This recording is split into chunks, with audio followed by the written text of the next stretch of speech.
ನಾಡಿನ ಸಮಸ್ತ ಜನರಿಗೆ ಬಂಧು ಬಾಂಧವರಿಗೆ ಬಸವ ಜಯಂತಿಯ ಹಾರ್ದಿಕ ಶುಭಾಶಯಗಳು. ಸಮಾನತೆಯ ಹರಿಕಾರ, ಹಿಂದುಳಿದ ತುಳಿತಕ್ಕೆ ಒಳಗಾದಂಥವರ ಎಲ್ಲರ ಸಮಾನತೆಗೆ, ಅದರಲ್ಲೂ ಕೂಡ ಮಹಿಳಾ ಸಮಾನತೆಯನ್ನು ಸಾರಿದಂಥ ಅನುಭವ ಮಂಟಪವನ್ನು ಕಟ್ಟಿ ಸಮಾನತೆ ಎಲ್ಲರೂ ಒಂದೇ ಅನ್ನುವಂಥ ಸಾರವನ್ನು ಸಾರಿದಂಥ, ಎಲ್ಲರಿಗೂ ಕೂಡ ನ್ಯಾಯವನ್ನು ಒದಗಿಸಿದಂಥ ಮಹಾನ್ ಮಾನವತಾವಾದಿ ಬಸವೇಶ್ವರ ಜಯಂತಿಯ ಹಾರ್ದಿಕ ಶುಭಾಶಯಗಳು. ಜಾಮರ್ ಇಶ್ಯೂ ಇನ್ನೂ ಇದೆ, ನಮಗೆಲ್ಲರಿಗೂ ತೊಂದರೆ ಆಗ್ತಾ ಇದೆ. ಸಂಬಂಧಪಟ್ಟಂಥ ಇಲಾಖೆ ಅಧಿಕಾರಿಗಳ ಜೊತೆಯಲ್ಲಿ ಆಲ್ರೆಡಿ 2 ಸಾರಿ ಮೀಟಿಂಗನ್ನು ಮಾಡಿದ್ದೀನಿ. ಮಾಲಿನಿ ಕೃಷ್ಣ ಅವರಿಗೆ ಮಾತನಾಡಿದ್ದೀನಿ. ಅವರು ಆದಷ್ಟು ಶೀಘ್ರದಲ್ಲಿನೇ ಈ ಸಮಸ್ಯೆಗೆ ಪರಿಹಾರವನ್ನು ಕೊಡ್ತೀನಿ ಅಂತ ನನಗೆ ಹೇಳಿದ್ದಾರೆ. ನನಗೆ ಟ್ರಾವೆಲ್ ಮಾಡಲಿಕ್ಕೆ ಇನ್ನೂ ಡಾಕ್ಟರ್ ಅನುಮತಿಯನ್ನು ಕೊಟ್ಟಿಲ್ಲ. ಆದ ಕಾರಣ ಬಸವ ಜಯಂತಿಯನ್ನು ನಾವು ಎಲ್ಲಿರ್ತೀವೋ ಅಲ್ಲೇ ಅದ್ಧೂರಿಯಾಗಿ ಮಾಡ್ತಾಯಿದ್ದೀವಿ.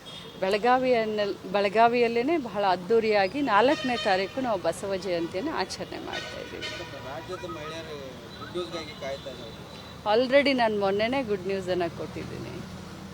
ನಾಡಿನ ಸಮಸ್ತ ಜನರಿಗೆ ಬಂಧು ಬಾಂಧವರಿಗೆ ಬಸವ ಜಯಂತಿಯ ಹಾರ್ದಿಕ ಶುಭಾಶಯಗಳು. ಸಮಾನತೆಯ ಹರಿಕಾರ, ಹಿಂದುಳಿದ ತುಳಿತಕ್ಕೆ ಒಳಗಾದಂಥವರ ಎಲ್ಲರ ಸಮಾನತೆಗೆ, ಅದರಲ್ಲೂ ಕೂಡ ಮಹಿಳಾ ಸಮಾನತೆಯನ್ನು ಸಾರಿದಂಥ ಅನುಭವ ಮಂಟಪವನ್ನು ಕಟ್ಟಿ ಸಮಾನತೆ ಎಲ್ಲರೂ ಒಂದೇ ಅನ್ನುವಂಥ ಸಾರವನ್ನು ಸಾರಿದಂಥ, ಎಲ್ಲರಿಗೂ ಕೂಡ ನ್ಯಾಯವನ್ನು ಒದಗಿಸಿದಂಥ ಮಹಾನ್ ಮಾನವತಾವಾದಿ ಬಸವೇಶ್ವರ ಜಯಂತಿಯ ಹಾರ್ದಿಕ ಶುಭಾಶಯಗಳು. ಜಾಮರ್ ಇಶ್ಯೂ ಇನ್ನೂ ಇದೆ, ನಮಗೆಲ್ಲರಿಗೂ ತೊಂದರೆ ಆಗ್ತಾ ಇದೆ.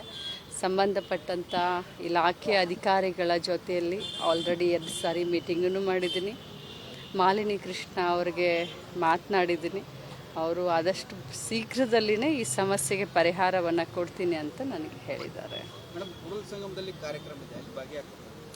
ನನಗೆ ಟ್ರಾವೆಲ್ ಮಾಡಲಿಕ್ಕೆ ಇನ್ನೂ ಡಾಕ್ಟರ್ ಅನುಮತಿಯನ್ನು ಕೊಟ್ಟಿಲ್ಲ. ಆದ ಕಾರಣ ಬಸವ ಜಯಂತಿಯನ್ನು ನಾವು ಎಲ್ಲಿರ್ತೀವೋ ಅಲ್ಲೇ ಅದ್ಧೂರಿಯಾಗಿ ಮಾಡ್ತಾಯಿದ್ದೀವಿ. ಬೆಳಗಾವಿಯಲ್ಲೇ ಬಹಳ ಅದ್ಧೂರಿಯಾಗಿ 4ನೇ ತಾರೀಕು ನಾವು ಬಸವ ಜಯಂತಿಯನ್ನು ಆಚರಣೆ ಮಾಡ್ತಾಯಿದ್ದೀವಿ. ಆಲ್ರೆಡಿ ನಾನು ಮೊನ್ನೆನೇ ಗುಡ್ ನ್ಯೂಸನ್ನು ಕೊಟ್ಟಿದ್ದೀನಿ. ಕನ್ನಡಿಗರ ಮೆಚ್ಚಿನ ನಿಮ್ಮ ನ್ಯೂಸ್ 18 ಕನ್ನಡ ಈಗ ವಾಟ್ಸ್ಆಪ್ನಲ್ಲಿಯೂ ಲಭ್ಯ. ಕರ್ನಾಟಕ ಮತ್ತು ದೇಶ ವಿದೇಶದ 360 ಡಿಗ್ರಿ ಸುದ್ದಿ ವಿವರವನ್ನ ನೀವು ನಿಮ್ಮ ಕೈ ಬೆರಳುಗಳಲ್ಲಿಯೇ ಪಡೆಯೋದಿಕ್ಕೆ ಈ QR ಕೋಡ್ ಅನ್ನು ಸ್ಕ್ಯಾನ್ ಮಾಡಿ. ನಮ್ಮ ಚಾನೆಲ್ ಅನ್ನು ಫಾಲೋ ಮಾಡಿ, ನೋಟಿಫಿಕೇಶನ್ ಆನ್ ಮಾಡಿ.